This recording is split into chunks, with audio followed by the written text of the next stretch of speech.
Unang video ko 'to na i-upload sa YouTube and wala akong pake kung sino yung makapanood.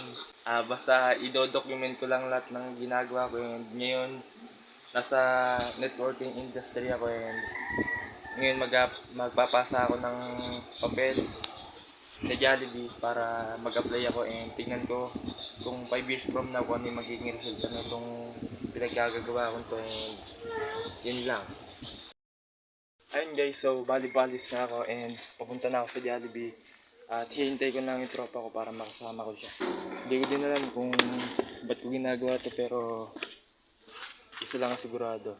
Gusto ko lang i-document yung sarili ko para after 5 years makikita ko siya.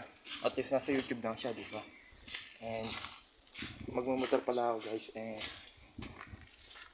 hindi sa akin yung motor. Gago na iya ako, ewan ko. Ewan, basta ayun na yun. Bale, ayun yung motor ko. Hindi, joke lang sa girlfriend yan. Hindi sa akin yan.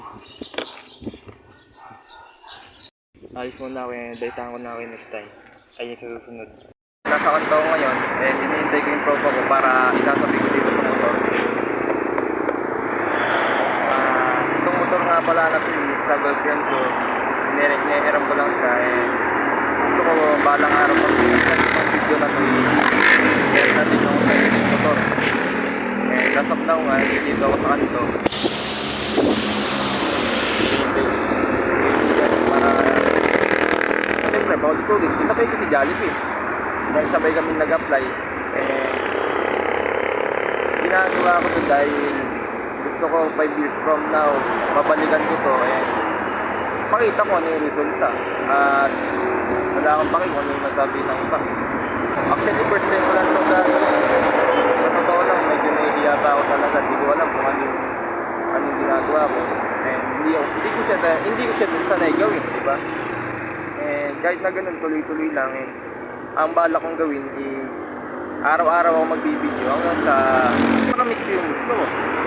Ma-document yung kung ano ba yung ginagawa ko araw-araw eh.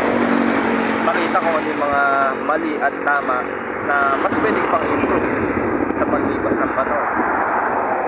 Siguro pag tinignan ko itong video na to meron na akong civic, meron na akong sarili sasakyan. And wala akong pakiulit-ulitin ko, wala akong paki sa kung hindi makakamakunin ito. Basta ang akin lang gusto ko is document ko yung sarili ko at tignan natin kung ano ba yung mga mangyayari at araw-arawin ko ito kung kahit anong nararamdaman ko magbibideo ko ito sa YouTube.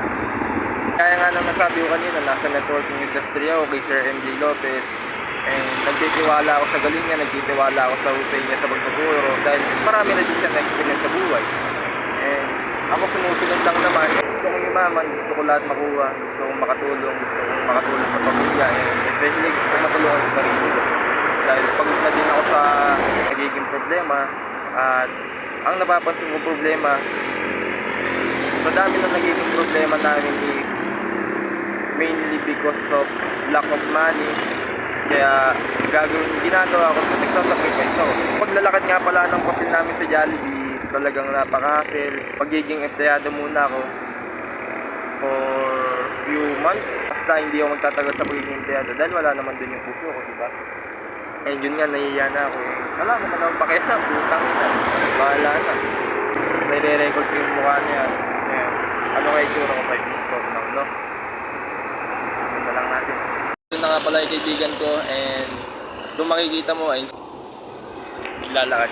Kung nakita nyo guys, ay yung sinasabi yung kaibigan ko na kagaya ko siya ng plano and sinabay na lang namin gawin. Yun lang naman guys sa ngayon and tuloy-tuloy lang. Kaya nga nang lagi sinasabi ng mayayaman, tuloy-tuloy lang makakarating pa sa gusto mo paroonan.